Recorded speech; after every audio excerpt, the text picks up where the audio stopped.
잊어버린 고향 태초를 찾아서 30번째 은혜의 시간을 여러분들과 함께 나누도록 하겠습니다. 여러분들이 성경을 잘 보시면 가인의 족보는 창세기 4장 오늘 본문에 단 한 번 등장하고 끝이 납니다. 그 말은 하나님은 가인의 라인, 즉 힘의 원리로 세상을 살아가는 자들에 대해서는 전혀 관심이 없다는 의미인 것입니다. 하나님의 구속사는 오직 아벨의 라인, 즉 여인의 후손의 라인과만 관계가 있는 것입니다. 그럼에도 이곳에 가인의 자손들이 기록이 되어 있는 것은 하나님의 은혜를 입지 못한 죄인들이 이 땅에서 어떻게 살게 되는지를 하나님의 교회에게 미리 보여주시기 위함인 것입니다. 그렇게 성경에 단 한 번 나오는 가인의 후손들의 삶을 성경이 어떻게 묘사하고 있는지 잘 보시기를 바랍니다. 하나님의 은혜가 아닌 이 세상에 힘을 추구한 이들은 문명을 만듭니다. 그것이 바로 그들의 특색입니다. 16절을 보시면 가인이 롯 땅에 거합니다. 지난번에도 설명해 드렸다시피 롯이라는 단어의 의미는 유리하다, 방하다라는 의미입니다. 하나님께서 가인을 저주하시면서 너는 땅에서 피하며 유리하는 자가 될 것이라 하셨죠. 그런데 가인은 롯 땅에 거주합니다. 정착을 하고 마는 것입니다. 그 말은 죄인들은 하나님의 말씀을 임의대로 해석해서 자기가 편한 쪽으로 적용시켜 나간다는 뜻도 담고 있지만 또 한 가지 중요한 의미가 담겨져 있습니다. 하나님의 은혜를 떠난 죄인들은 아무리 성을 쌓고 정착을 한다 해도 그 삶 자체가 유리하는 삶이라는 것입니다. 유리하다는 단어의 원래 뜻은 근거 없이 떠돌아다니다 이런 말입니다. 예수를 믿고 십자가를 지고 죽어주는 삶이 손해라고요? 어떻습니까? 그러나 아닙니다. 그게 바로 선지자의 삶이며 제사장의 삶이며 하늘의 왕노릇할 성도들의 삶이라고 전번 시간에 여러 번을 통해서 강조를 했습니다. 그렇게 비워주고 용서해주고 참아주고 사랑해주는 삶을 살며 이 땅에서 자신을 조금씩 죽여갈 때 하늘의 보물인 우리 성도가 점차 빛을 발하며 진정한 보석으로서의 삶을 누리게 되는 것입니다. 그게 정말 행복한 삶입니다. 그러한 사람들이 가인처럼 라벨처럼 하나님과 내 이웃들에게 분노할 수 있습니까? 나보다 나은 사람들을 질투할 수 있습니까? 낮아지는 게 복인데 나보다 나은 사람을 왜 질투합니까? 그리고 왜 그 질투를 분노로 발산합니까? 아닙니다. 하나님의 은혜로 자신에게 쏟아 부어질 하나님의 분노가 예수 그리스도의 십자가에 대신 부어졌다는 것을 아는 사람들은 자신에게 상처를 입혔다고, 자신을 좋아해 주지 않는다고, 자기보다 다른 사람들에게 인기가 많다고 그 사람들을 분노로 때려 죽일 수 없습니다. 분노와 질투는 죄로 인해 사람들에게 닥치게 된 사망의 증상들이라고 말씀을 드렸습니다. 사람들은 반드시 그 죽음의 증상을 치유받아야 합니다. 그런데 그 죽음을 해결할 수 있는 약은 오직 복음밖에 없습니다. 여러분의 진정 복음을 아시는 분들이라면 여러분 이미 그러한 질투와 분노에서 치유를 받으신 분들이십니다. 왜냐하면 여러분의 사망이 복음 안에서 해결되기 때문에 그 죽음의 증상인 분노와 질투는 치료가 된 것입니다. 따라서 우리가 질투와 분노에서 벗어나 더 이상 다른 이들을 살해하는 삶을 살지 않기 위해서는 복음을 잘 공부하시고 확실하게 이해하시면 되는 것입니다. 그런데 많은 이들이 분노와 질투라는 증상을 나타내는 그 죽음이 해결되었다는 것을 망각한 채 자꾸 그 증상들을 치료해야 된다고 주장합니다. 그러한 증상의 치료 방법으로 등장한 것이 소위 말하는 내적 치유라고 하는 것입니다. 기독교에는 치유가 있습니다. 그러나 그 치유는 복음에 의한 사망의 치유인 것입니다.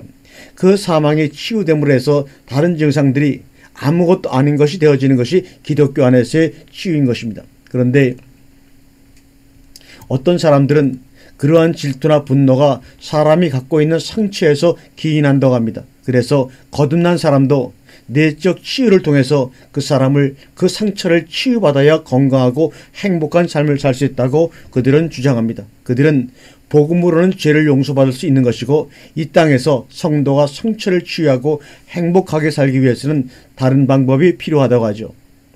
한국교회에 오래전에 그 내적 치유 열풍이 아주 오래도록 불고 있었습니다. 지금은 좀 더 그 강도가 줄어든 것 같습니다. 여러분, 정말 우리 성도들이 이 땅에서 상처를 치유받고 행복하게 살기 위해서 복음 외에 세컨드 브레싱이 필요합니까? 예수님의 십자가는 그렇게 무언가 다른 방법으로 남은 상처를 치료해야 할 만큼 부족한 것이었습니까? 그 사람들이 주장하는 치유의 방법을 간략하게 요약해 보면 그들은 성도의 삶 속에 분노를 유발시키는 상처라는 것이 발견이 되면 먼저 그들은 그 상처가 어디로부터 왔는지 추적해 올라갑니다. 그 사람의 상처는 과거의 어느 시점에 어떤 인물이나 어떤 사건으로부터 시작된 것이기 때문에 그 사건이나 그 인물과의 관계회복을 통해 상처를 치유한다는 것입니다. 그래서 내적 치유 집회에 가보면 전부 자기 부모나 형제나 친척이 자기에게 어떤 잘못을 했었는지 치열하게 기억해내도록 하는 것을 볼 수가 있습니다. 심지어 어떤 강사님, 저는 도저히 제 부모님에게서 받은 상처를 기억할 수가 없는데요. 그러면 아주 불성실하고 참회정신이 결여된 사람으로 몰아붙이는 경우도 봅니다. 그래서 그곳에 가면 반드시 나의 과거에 있었던 생각하고 싶지 않는 사건이나 인물들을 떠올려야 합니다. 그리고는 모든 잘못을 그 인물이나 사건에게 책임 전가시켜 버리는 것입니다. 예를 들어 항상 거절감에 시달리며 조금이라도 자기 자신이 거절을 당했다고 느끼게 되면 분노를 참지 못하는 사람은 그 사람의 부모가 항상 거절감을 느끼게 만들어서 그렇게 되었다는 식의 문제를 제기합니다. 그래서 그 사람이 그 거절감에서 오는 분노에서 벗어나기 위해서는 반드시 아버지를 용서해야 한다는 식입니다.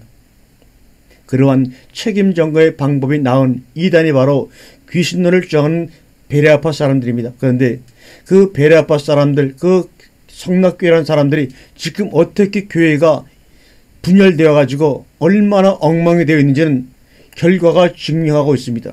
그들은 예수를 믿는 사람들에게 일어나는 모든 질병이나 사건들을 전부 귀신 탓으로 돌립니다. 그래서 아마 현재 이 시간에 일어난 그들 교회 사건들도 아마 그들의 주장들이라면 모든 교인들이 귀신에 붙잡혀서 놀아나고 있는 것이 아닌가, 그런 생각을 듭니다. 그들에게는 감기도 귀신이고 치질도 귀신이고 안질도 귀신이십니다. 정말 그런가요? 아닙니다. 그 모든 죽음의 증상들의 원인은 과거에 어떤 인물이나 사건에서 기인한 것이 아니라 에덴 동산에서 기인한 것입니다.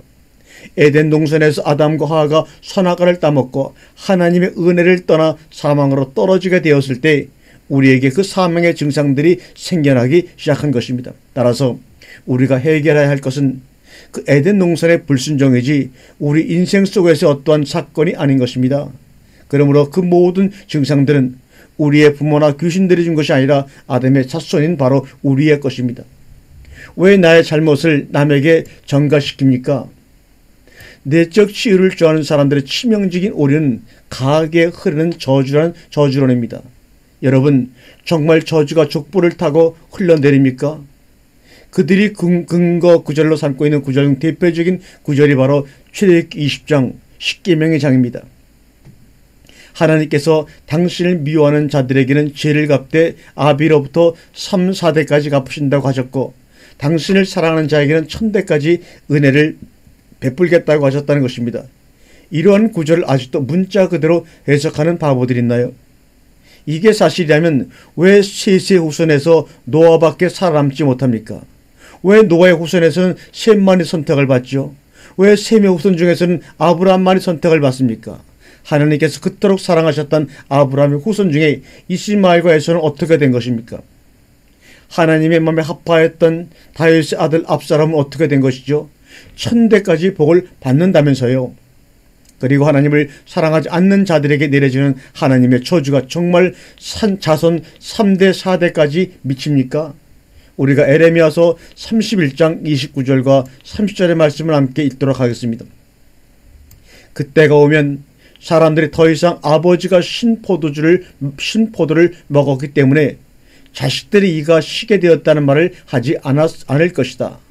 오직 각자가 자기의 지혜 때문에 죽을 것이다. 신포도를 먹는 그 사람의 이만 실 것이다.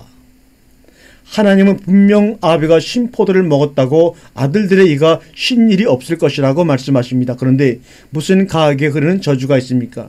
각기 자기의 지역으로만 죽으리라. 이게 하나님의 말씀입니다. 자기의 죄를 조상이나 귀신에게 전가하지를 마세요. 그 구절은 3년 전에 우리가 얘기를 했을 때 잠깐 언급드린 적 있지만 하나님의 한량없는 은혜를 강조하기에 쓰인 히브리 사람들의 문학 기법일 뿐입니다. 만일 하나님의 저주를 받은 부모에게서 난 자식은 절대로 하나님의 저주를 피할 수 없다면 여기 계신 믿지 않는 부모님에게서 태어난 분들은 어떻게 된 것이죠? 로마서 8장 1절과 2절의 말씀을 보면 그리스도 예수 안에서는 사람들은 정죄를 받지 않습니다. 그것은 그리스도 예수 안에서 생명을 누리게 하는 성령의 법이 여러분 각자를 죄와 죽음의 법에서 해방하여 주었기 때문입니다. 여러분, 예수 그리스도 안에 있는 전체 성도는 모든 저주에서 풀려난 사람들입니다. 여러분에게 남아있는 저주는 없습니다. 결코 정죄함이 없나니 그러면 우리에게 분노를 일으키는 상처라는 것은 도대체 무엇입니까? 여러분이 느끼는 그 상처는 뭡니까? 도둑놈 집에 도둑놈이 가령 나오게 되는 것은 가하게 흐르는 저주 때문이 아니라 어려서부터 보고 배운 것이 그것뿐이기 때문에 도둑놈이 되는 것이지요. 여러분, 이제는 주 안에서 자유하시길 바랍니다. 여러분은 분노와 질투에서 이 시간 해방되신 분들입니다. 여러분을 에노스로, 사람으로, 흙으로, 아벨로 이 땅을 사시는 것이 맞습니다. 그렇게 당해주고 그럼에도 용서해주며 심지어 사랑까지 해주면서 사셔야 하는 것입니다. 그것을 상처라 부르지 마십시오. 그것이 바로 제사장의 삶이며 선지자의 삶이며 십자가의 삶인 것입니다. 여러분은 잘 살고 계신 것입니다. 하나님 때문에 손해보고 있다고 생각하지 마십시오. 당하며 사신 여러분이야말로 진정한 하나님 나라의 백성인 것입니다. 그러나 그렇게 죽어주는 삶을 살게 될 때 비로소 사람은 하나님의 이름을 부르게 되고 진정한 예배의 삶이 시작되는 것이라 했지요. 하나님의 이름을 부르는 에노스라는 이름은 사람을 가리키는 이슈라는 단어와 동일한 단어입니다. 뿐만 아니라 그 에노스라는 단어는 아나시라고 하는 히브리어에서 유래가 된 단어인데 그 아나시라는 단어는 구약 여러 군데에 등장합니다. 몇 군데만 한번 찾아서 함께 읽도록 하겠습니다. 에레미야서 15장 18절입니다. 나의 고통이 계속하며 상처가 중하여 낫지 아니하면 어찌이니까 주께서는 내게 대하여 물이 말라서 속이는 시내 같으시나이다. 여기서 상처가 중하여 라고 번역된 단어가 바로 아나시입니다. 아나시. 미가서 1장 9절에 이는 그 상처는 고칠 수 없고 그것이 유다까지도 이르고 내 백성 성문국 예루살렘 성에도 미쳤음이라. 고칠 수 없고 고칠 수 없는 상처라고 번역된 이 단어가 바로 아나시입니다. 아나시. 에레미야서 17장 16절 보면 나는 목자의 직분에서 물러가지 아니하고 주를 쫓아 싸우며 재앙의 날도 내게 원치 아니하였음을 주께서 아시는 바라. 내 입술에서 나온 것이 주의 목전에 있나이다. 여기서 아나시가 바로 재앙의 날이라고 번역이 되어 있습니다. 이사야서 17장 11절에 내가 심는 날에 울타리로 두르고 아침에 너의 씨로 잘 발육하도록 하였으나 근심과 심한 슬픔의 날에 농작물이 없어지리라. 여기서 근심과 심한 슬픔이라고 번역이 되어 있습니다. 이 모든 내용을 담고 있는 단어가 하나님의 자녀 바로 에노스라는 이름입니다. 보통 아비가 자식의 이름을 지을 때 이런 이름 잘 안 고르는 법입니다. 아니 어쩌면 이런 이름을 짓는 아비는 없을 것입니다. 그런데 부활한 성도의 표본으로 이 땅을 살았던 셋의 삶이 얼마나 고달팠으면 자식의 이름을 이렇게 에노스라고 지었겠습니까? 그리고 고대 사회에서 이름이라는 것은 항상 애언적 기능을 갖고 있다고 여러분들에게 말씀을 드렸습니다. 따라서 하나님의 라인 셋의 후손들 즉 에노스들은 이 땅에서 세상 사람들에게 맞아 죽어주면서 하나님 나라의 삶을 소개하느라고 근심과 슬픔과 재앙과 질병 속에서 고통을 밥처럼 씹으며 눈물을 물처럼 마시며 살아가게 되는 것입니다. 세상 사람들이 눈에 볼 때는 이러한 모습으로 보이지만 그 속의 기쁨과 감격은 바로 하나님의 자녀들만이 느낄 수 있는 엄청난 감격이라는 것을 여러분 모두 경험하며 날마다 살아가며 승리하시길 바랍니다. 그러나 그러한 고통의 삶은 단순히 고통으로 마감되는 것이 아닙니다. 믿음과 소망 안에서 행복과 만족과 안식이 되는 것입니다. 행복한 고통이라는 이 역설의 아름다움을 여러분 아십니까? 행복과 고통이라는 이 역설의 미학을 여러분 경험하시길 바랍니다. 이 구절이 어떻게 4장과 5장의 이해의 연결고리가 되는지를 잘 한번 들어보세요. 성경을 잘 보시면 아담과 하와의 이야기는 에덴 동산 안에서는 주로 선악과 사건에 집중되어 있지만 에덴 동산 밖에서는 거의 동침 기사에 국한이 되어 있습니다. 아담과 하와가 출에덴 이후에 에덴에서 쫓겨난 이후에 한 일이 뭡니까? 어떤 일을 했다고 기록되어 있습니까? 오직 동침하여 애를 낳은 일밖에 기록된 것이 없습니다. 그 이외에 그들의 삶에 대해서는 성경이 입을 다물고 있습니다. 아담과 하와가 에덴 동산에서 쫓겨나 벌어진 일이 기록이 된 4장의 처음과 끝이 아담과 하와의 동침 기사로 채워져 있습니다. 창세기 4장 1절에 아담이 그 안에 하와야 동침하며 하와가 잉태하여 가인을 낳고 이르되 내가 여호와로 말미암아 가인을 낳았도다. 에덴에서 쫓겨나자마자 아담과 하와가 한 일이 동침하여 아이를 낳은 일입니다. 그렇지요. 이렇게 창세기의 기자는 의도적으로 하나님과 하와의 동침 기사를 죄인들의 정체가 폭로되는 4장의 서두와 하나님의 이름을 부르는 하나님 백성들의 등장 앞에 기록해 놓고 있습니다. 그것은 창세기의 기자가 하나님을 거역함으로 모두 다 죽어야 하는 인류의 운명 속에서 하나님의 백성들이 등장하게 되는 것과 아담과 하와의 동침 기사가 아주 밀접한 관련이 있음을 시사해 주는 바로 내용입니다. 창세기 2장 19절과 20절을 한번 읽겠습니다. 여호와 하나님이 흙으로 각종 들짐승과 공중의 각종 새를 지으시고 아담이 어떻게 이름을 짓나 보시려고 그것들을 그에게 이끌어 이르시니 아담이 각 생물을 일컫는 바가 곧 그 이름이라. 아담이 모든 육축과 공중의 새와 들의 모든 짐승에게 이름을 주니라. 아담이 돕는 배필이 없으므로. 이렇게 성경은 기록하고 있습니다. 보다시피 여기서는 아담이 모든 이름을 짓습니다. 그런데 동침 기사에서는 여자가 이름을 짓습니다. 하와가 동침하여 아이들을 낳고 가인이라는 이름과 셋이라는 이름을 붙입니다. 왜 성경이 출에덴 이후에 탄생하는 자들의 이름을 여자가 지었다는 것을 일부러 기록하고 있을까요? 성경은 여자가 창세기 3장 15절에 하나님의 원수복음을 이해하고 믿었다는 것을 독자들에게 가르치고 있는 것입니다. 성경에서 교회는 일관성 있게 하나님의 신부인 여자로 표기되기 때문에 성경이 타락하기 위해 여자가 어떻게 믿음을 발휘하는가를 보여주고 있는 것입니다. 하와는 여인의 후손이 와서 자신들을 구원해 줄 것이라는 하나님의 약속을 굳게 믿었습니다. 그래서 아이들의 이름을 하와가 짓는 것입니다. 그러니까 하와는 메시아의 도래를 기다렸던 최초의 인물로 성경에 기록이 되고 있는 것입니다. 믿음으로 구원을 얻은 최초의 인물, 다른 말로 믿음의 조상은 엄밀히 말하면 하와인 것입니다. 어떻게 그것을 알 수 있느냐?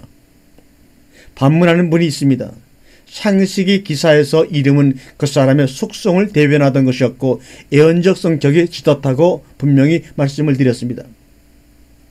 가인을 낳은 하와는 뭐라고 고백을 합니까? 내가 여호와로 말미암아 득남하였다라고 말을 했습니다. 개혁성경의 번역을 보면 마치 하와가 여호와의 도움으로 내가 아들을 낳았다라고 감사의 고백을 하는 것 같이 보입니다. 그러나 이 구절을 원어로 보면 말미암아라는 단어가 없다고 했지요. 그러니까 정확히 번역을 하면 I have got the man, the Lord. 내가 여호와의 그분을 얻었다라는 뜻이 됩니다. 내가 여호와 그분을 얻었다. 이 말은 내가 하나님을 낳았다라는 말이 아니라 내가 아기를 낳았는데 그 아이가 바로 여호와다, 메시아다. 다른 말로 하면 하나님께서 약속하신 여인의 후손 메시아라는 의미인 것입니다. 이 말은 하와는 그냥 동침을 한 것이 아니라 하나님의 약속을 믿고 자신을 구원해줄 메시아를 오매불망 기다리며 아담과 동침을 한 것이라는 것을 보여주는 기사입니다. 그러니까 아담과 하와의 동침 기사는 메시아를 기다리는 그들의 믿음을 보여주는 기록인 것입니다. 그런데 그러한 기대 속에 나왔던 가인의 아들이 그들이 기다리던 여인의 후손이 아니었습니다. 하와는 너무나 큰 실망을 했습니다. 그녀의 실명은 아벨이라는 둘째 아들의 이름에서 역력히 나와 있죠. 아벨의 뜻이 뭡니까? 공허하다, 헛되다, nothingness 이런 말입니다. 그런데 하와는 그러한 공허를 이겨내고 또 아담과 동침을 했습니다. 그것이 바로 오늘의 본문입니다. 그리고 그러한 동침 기사 다음에 바로 예수 그리스도의 조상인 셋의 족보가 등장하고 있습니다. 그러니까 성경은 그 동침 기사를 여자의 믿음으로 기록하고 표현하고 있는 것입니다. 동침을 해서 낳은 셋째 아들 이름을 또 하와가 짓습니다. 다시 25절을 보세요. 아담이 다시 그 아내와 동침함에 그 아들을 낳아 그 이름을 셋이라 하였으니 이는 하나님이 내게 가인의 죽인 아벨 대신에 다른 씨를 주셨다며 아담이 다시 아내와 동침함에 그 아들을 낳아 그 이름을 셋이라 하였으니 이렇게 기록하고 있는 것입니다. 한글 개역성경에는 그가 아들을 낳아 그 이름을 셋이라 하였다라고 번역되어 있습니다. 히브리 원어는 그 아내가 아들을 낳고 그 아내가 그 이름을 셋이라 하였다 이렇게 기록하고 있습니다. 우리 개역성경에는 그가 아들을 낳아 그 이름을 이렇게 해서 아담이 이름을 지어준 것처럼 느낄 수밖에 없지만 그러나 실제 히브리 원어 성경에는 그 아내가 아들을 낳고 그 아내가 이름을 셋이라 했다 입니다. 그런데 여자가 아들의 이름을 셋이라 짓고 하나님이 내게 죽인 아벨 대신에 다른 씨를 주셨다고 합니다. 그게 셋이라는 이름이 담고 있는 내용입니다. 여기서 씨라고 번역이 된 히브리어는 젤라입니다. 그 씨 젤라라는 단어가 3장 15절에 여자의 후손이라는 어구의 우손과 정확하게 바로 같은 단어입니다. 그러니까 여자는 셋을 낳고 제발 이 아이는 하나님께서 약속하신 여자의 후손이 맞았으면 하는 기대감을 갖고 믿음을 갖고 있었다는 것입니다. 그래서 그 아이의 이름을 다른 씨라고 한 것입니다. 그렇게 메시아를 기다리는 여자의 믿음이 창세기 5장에 하나님의 백성들의 족보를 등장케 했다는 것이 바로 아담과 하와의 동침 기사인 것입니다. 여러분 잘 생각해 보시기 바랍니다. 하와가 다른 씨, 즉 메시아의 도래를 소망하며 셋을 낳을 때가 언제입니까? 두 아들을 잃었을 때입니다. 하나는 형한테 맞아 죽었고 하나는 하나님의 저주를 받아 부모를 떠나 유리방황하는 자가 되었습니다. 그리고 하와가 다른 씨를 기다리며 셋을 낳았을 때는 여자가 자신이 저지른 죄의 결과로 가장 큰 고통을 받고 있던 그런 힘든 시기였습니다. 자신이 하나님의 은혜를 떠나 선악과를 따먹음으로 말미암아 자기가 낳은 두 아들이 자기 품에서 떠나가 버렸습니다. 하와는 자신으로 말미암은 죄가 만들어내는 고통이 어떤 것인지를 실감하고 있었을 것입니다. 뿐만 아니라 첫째 아들 가인이 세운 에너송에서 들려오는 이야기는 온통 살인과 기고만장한 인간들의 자랑과 복수의 선언들 뿐입니다. 하와가 다른 씨를 믿음으로 기다릴 때부터 진짜 여자의 후손을 잉태한 마리아에 이르기까지 수천 년이 흘렀습니다. 하나님은 그 수천 년 동안 어떤 일들이 일어났는지 성경에 기록하고 계십니다. 여러분들이 아시다시피 성경에 기록된 역사는 시련의 역사입니다. 죄로 말미암아 죽게 된 죽음의 증상들이 인간들에게 어떠한 시련을 가져오게 되었는지를 자세하게 기록되어 있습니다. 살인, 간음, 전쟁, 음모, 모함, 동성애 등등 많은 시련들이 역사를 가득 채우고 있습니다. 시면이 적어서 채우지 못할 정도입니다. 그런데 그러한 시련의 역사 속에서 하나님이 택한 자들이 의인은 믿음으로 말미암아 살리라 외치며 살아나는 것을 우리는 목격합니다. 그래서 하나님은 성도들에게 기다림의 시간, 즉 믿음을 발휘할 수 있는 시간, 다른 말로 믿음의 진위 여부를 확인할 수 있는 시간을 주시는 것입니다. 마찬가지로 우리는 이제 메시아의 재림을 기다리고 있습니다.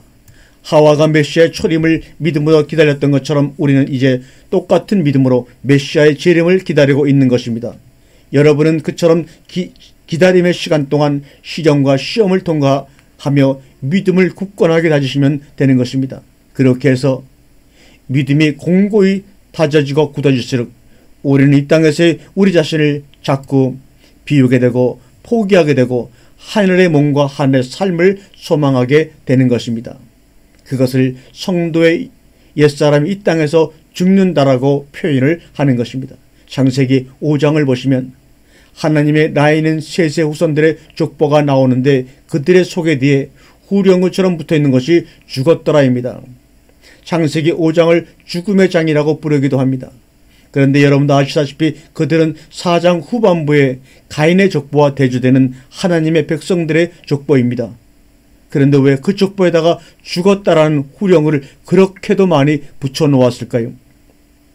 성도의 삶은 이 땅에서 이 역사 속에서 죽는 삶으로 나타난다는 것을 보여주고 있는 것입니다.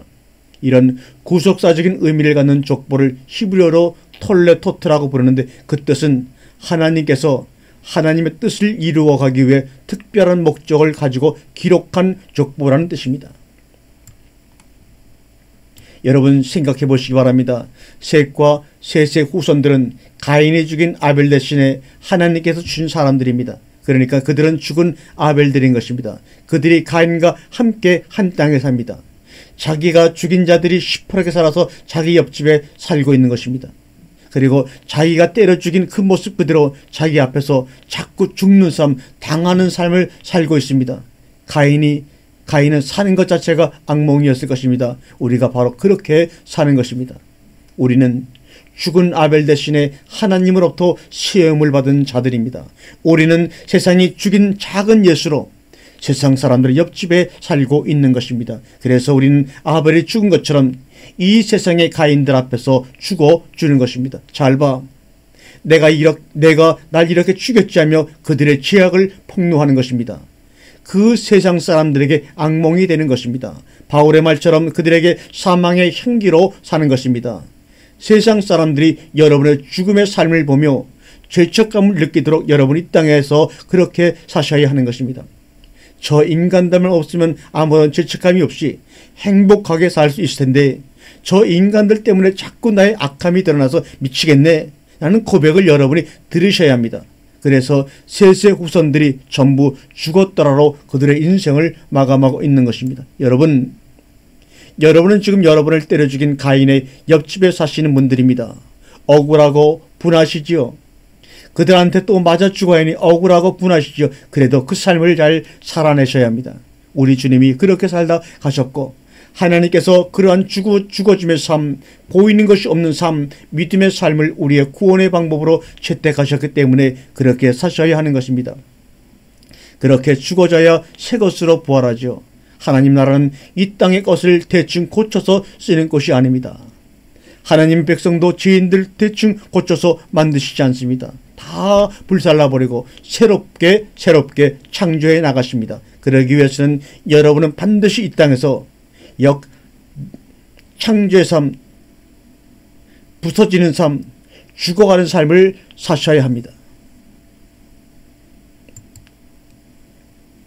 고린도전서 15장 36절에 어리석은 자여 너의 뿌리는 씨가 죽지 않으면 살아나지 못하겠고 이렇게 말합니다. 사도 바울은 우리 성도의 삶을 죽어야 하는 씨에 비유하고 있습니다. 씨는 땅에 묻혀 썩어져 없어지는 것처럼 죽지만 사실 그 죽음은 아름다운 꽃과 실과로 태어나기 위한 필연적인 과정이듯이 성도가 이 땅에서 육신을 죽이는 삶은 아름다운 새 생명으로 가는 필연적인 과정이라는 것입니다.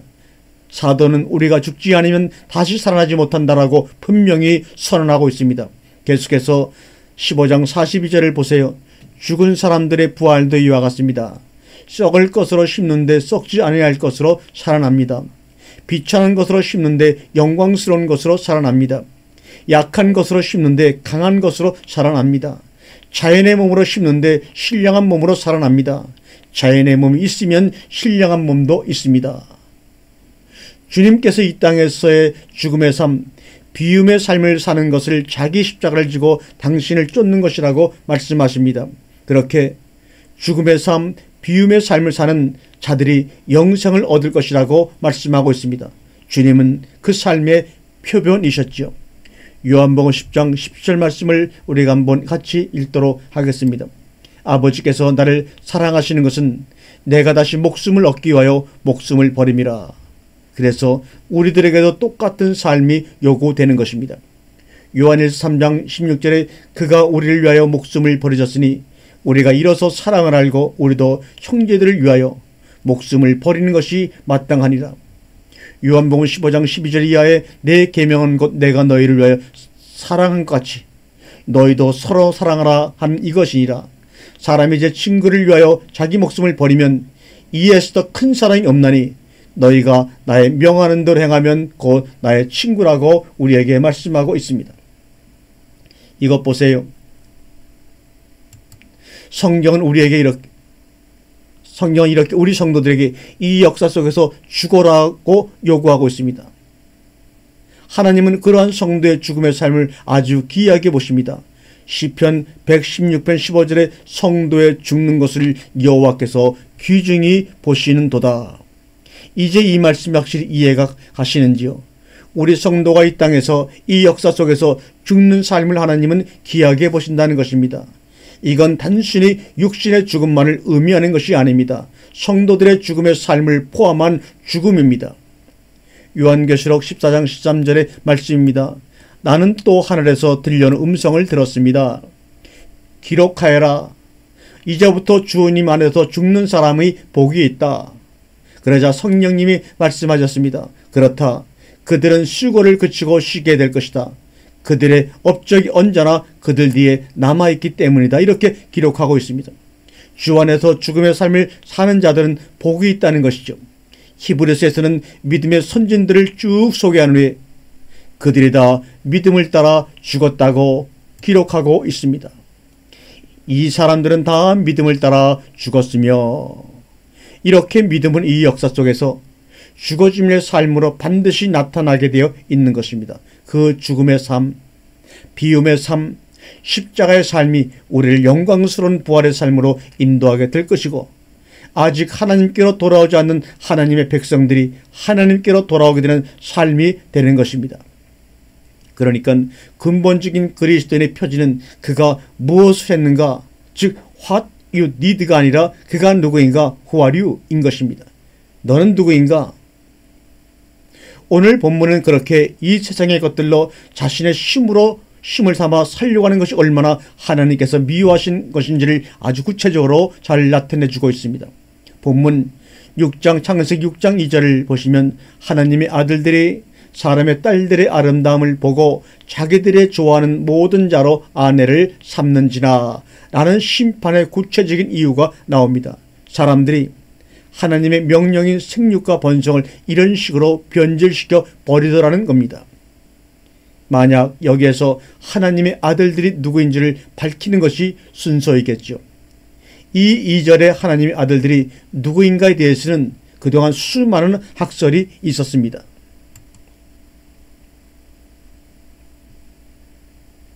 그 첫 번째가 하나님의 아들들은 천사들이라는 학설입니다.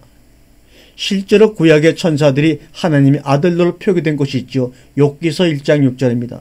하루는 하나님의 아들들이 와서 여호와 앞에 섰고 사단도 그들 가운데 왔는지라.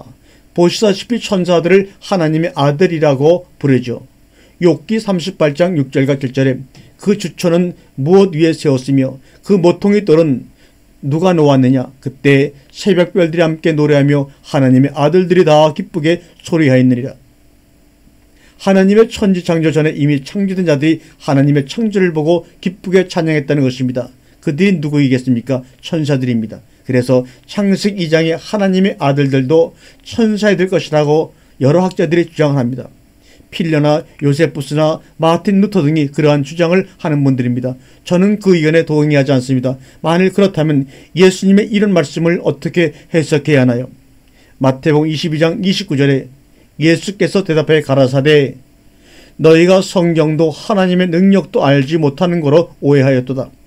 부활 때에는 장가도 아니가고 시집도 아니가고 하늘에 있는 천사들과 같으니라. 예수님은 분명히 천사들은 시집도 안 가고 천사도 안 간다고 말씀하십니다.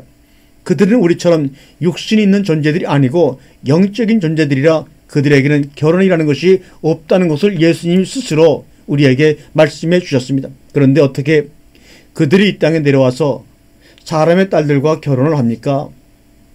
뿐만 아니라 만일 하나님의 아들들이 천사들이라면 최후의 심판의 모형으로 주어진 노아의 홍수 심판이 천사들의 타락이 한 것이 되지요. 그렇지 않습니까? 여러분, 하나님의 최후의 심판이 천사들의 타락 때문에 주어지는 것인가요? 아니지 않습니까?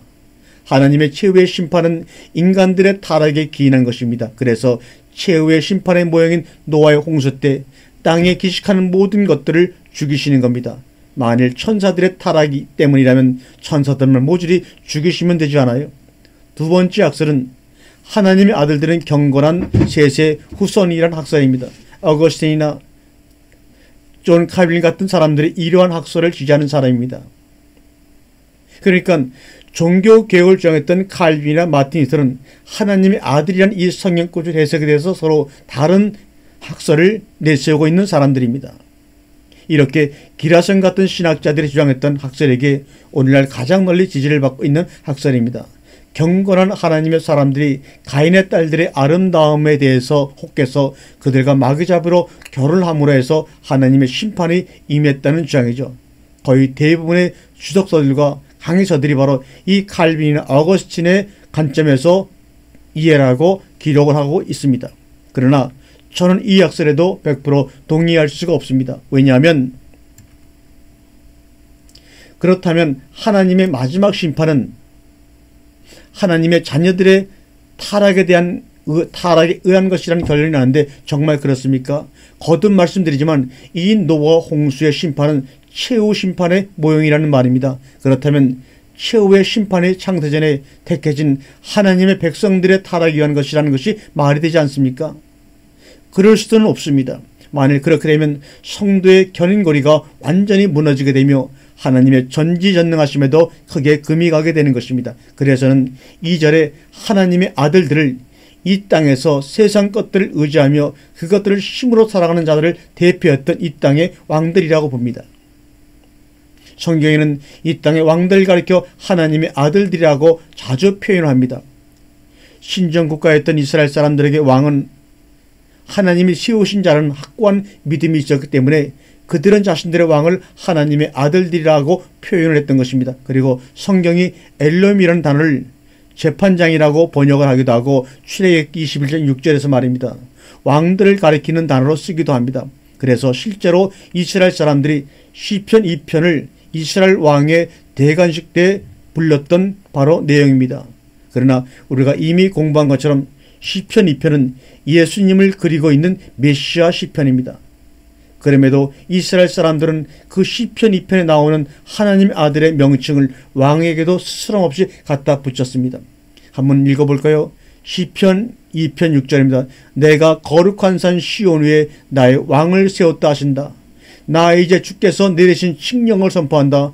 주께서 나의 이르시기를 너는 내 아들 내가 오늘 너를 낳았다. 이렇게 기록하고 있습니다. 이렇게 이스라엘 사람들은 이스라엘 왕이 대관하는 것을 하나님의 아들을 낳는 것으로 표현하는 것을 아무렇지 않게 받아들였습니다. 세상 사람들이 갖고 있는 왕의 개념이 무엇입니까? 하나님의 은혜를 떠나서 자신이 스스로 자기 삶의 왕이 되어 살겠다고 하는 자들의 모든 악한 꿈이 집약된 자리가 바로 왕이 아닌가요? 하나님의 은혜를 떠나 스스로 왕이 되겠다는 인간의 악한 의도가 가장 적나라하게 표현되어 있는 것이 바로 인간 세상의 왕입니다. 따라서는 하나님의 아들들이라는 것은 세상의 것들을 힘으로 삼아 기고만장하게 살아가는 모든 타락한 인간 대표들의 상징이요 세상 왕들이라고 보는 것입니다. 그렇게 보면 최후의 심판의 근거가 딱 들어맞게 됩니다.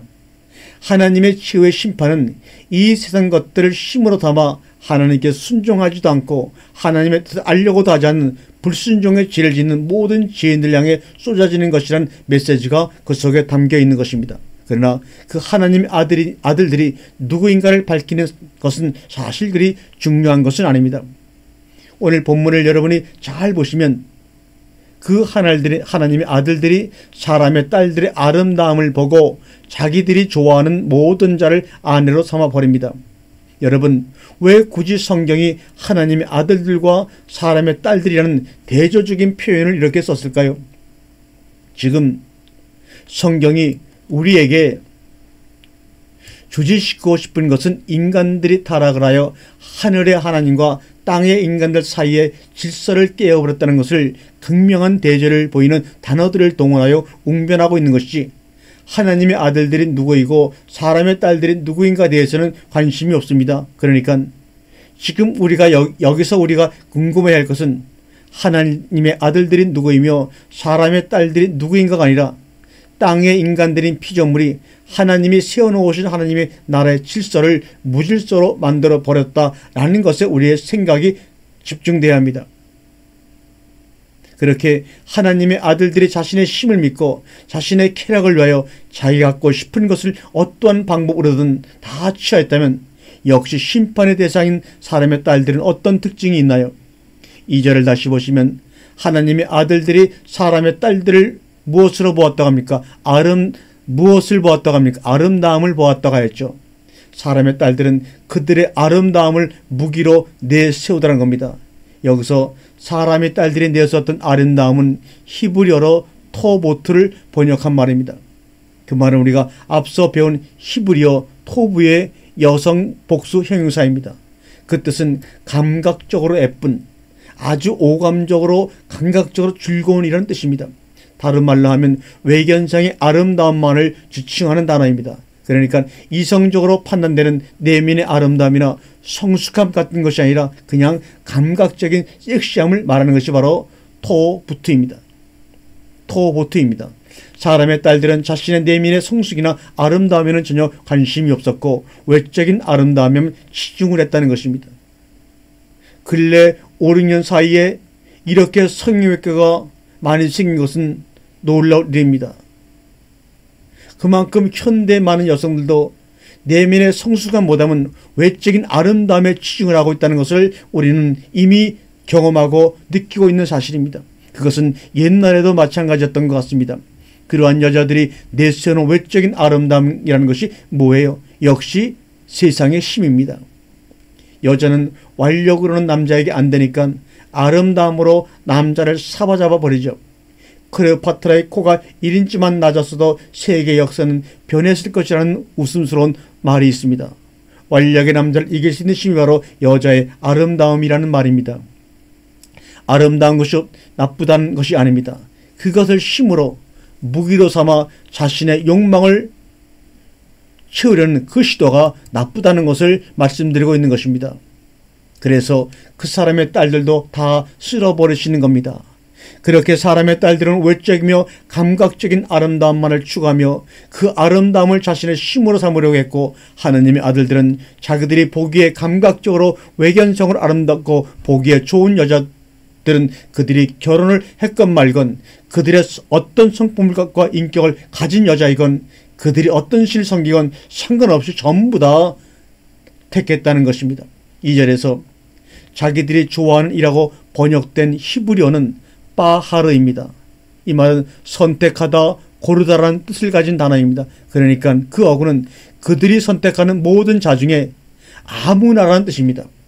자기들이 보기에 아름다우면 아무나, 아내로 택해서 그들의 욕정을 채웠다는 것을 말하고 있는 문장입니다. 하나님은 그들을 모두 심판하시는 것입니다.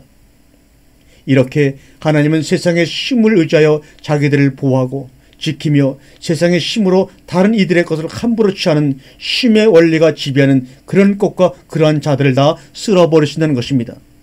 그런데 여러분, 그게 바로 비단 노아 시대만의 문제일까요?